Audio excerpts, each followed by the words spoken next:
насушылары көмек шоусыдан мақсат біздерде агробанк филиалдары жұмыссыздары беріп отырған кредит бойынша сонша түсіп беріп отырмыз. Біздерде агробанктен әзірде жұмыссыздарға бизнеске бірінші қадам деген 5 миллионға шейін кредитіміз бар. Сөйтіп 17 миллионға шейін бизнеске көмек деген кредитіміз бар. Одан жоғарысы 50 миллион сомға шейін мақалда лайфасы деген кредитіміз бар. Физически бар. Шүйінде де, мысалы баста 5 миллион кредит алатын адам жұмыссыз болу керек. Оған кепіл шарт емес, тек соғырта кепіл болады сізге. Кредиттің өтеті бір жылға, баста МТС-да дауы жоқ. Сол тек алған 5 миллион бір жылда МТС қайтап бересіз. Одан кейінгісі 17 миллион кредит 4 жылға беріледі. Ода 6 ай жеңілдетілген дәуірі бар. 6 ай тек пайыз төлейсіз, кейін 7 айдан бастап еш басайтын. Тикаға сумасы бастайды. Оған бірақ кепіл керек. Кепіл жұмыста болу керек. Сол кепілдің айларына қарап, сіздің алатын суммаңыз шығады, белгілі болады. Одан кейінгісі 50 миллион кредит, оған да жұмыс істейтін кепіл керек. Ода да сол кепілдің айларына қарап, бірақ сол 50 миллион сомға шейін қанша миллион сомға тапса, сол сумманы ала алады. Егер 50 миллион аламын десеңіз, және бір кепіл болсасын максималды 2 кепіл керек. Керекті документтер үшеуінде де жұмыссыз адамның паспорты керек, кредит алacak адамның қасындағы кепіл адамның паспорты керек. Кредит алacak адам өзін банктеген аттама маулыматтама керек.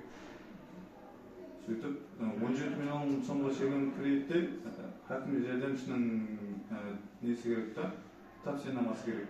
Егер 17 миллион сомнан жоғары 50 миллион сомға шейін болса, мақалда банкирінің несі керек, тапсырмасы керек. Үшеуінде де керек заттар осыларда. Және сізді түсінбей қалған сұрағыңыз болса, сұрасаңыз жауап беруге қолданамын. Мәселен 50 миллионның жаңағы төлемі қандай болады? 50 миллионның графигі 5 жылға дейін да. Баста 2 жыл сізде льготный дәуірі болады. 2 жыл болады да жеңілдетілген дәуір. 50 миллион болса баста 1 миллион 65 мыңнан барып келеді 2 жыл. Мемтиязысы ма? Тек пайыз төлеп жүресіз 2 жыл. Кейін 2 жылдан кейін 2 миллион 450-ден бастап азайып келе береді. Başta 50 milyonda 5 yılda sonunda 95-97 milyon kaytarızda. Ben başta 2 yılda kurup payız төлеп жүрмеймен, üstüne qo'shimcha qilib төлеймін desеңіз, sizin alған 50 milyon so'mingiz bormi, so'dan qaytarib beradi tek alib summangizdan. Bu sizga foydali o'zingizga. 1 milyon 65 ming deysiz. So'ni 2 milliondan төлеп barsangiz, üstündegisi жаңа 50 milyondan qaytib kelaveradi. Bu 50 milyondan qaytdi degan so'z, жаңа пайызыңыз azaltacak da. Соның уақыттың ішінде жауап жасасаң да болады. Мысалы, қалған уақыттың ішінде жауап істей берсе, обязательно 5 жыл төлемеңіз шарттаңызда, мысалы, ақшаңыз болып қалады ғой, бір істеген затыңыздан пайда болады. Мысалы, 1 жылда жауап жасайсыз ба, 1 жылда жауап жасасаңыз, тек сол 1 жылдың пайызын қосып төлейсіз да, оған. Ол өзіңізге пайдасы. Қалған сумманы алып қайтарып берген болады. 50 milyondan қалған мақаланы ала береміз. 50 миллион біздерде бекітілген 5 мақала бар да, Ақтерек, Дасан, Құтанкөл, Табықкөл,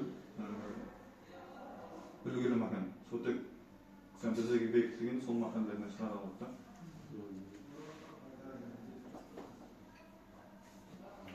Бір адам бірден екінеге кепіл бола ала ма? Екі адам Kepil olsa, bir yalnız 2 adamın kepil bola alады da, бірақ kredit alатын adam bir жеңілдетілген kredit алған адам екінші мәрте ала алмайды да. Алдың жеңілдетілген kreditini жоймағанша. Бірақ бір адам бірден 2 адамға кепіл бола алады, иә? Kepil bola alады. Шорнилиге қарамайсың ба? Kredit tarafı жақсы болу керек та, уақытында төлеп кредиттерді. Чорнилер болмау керек. Артында жеңілсіздерден кредит болмау керек, кредит алып жатады. Артында жеңілсіздерден кредит болса, жоғалған болу керек.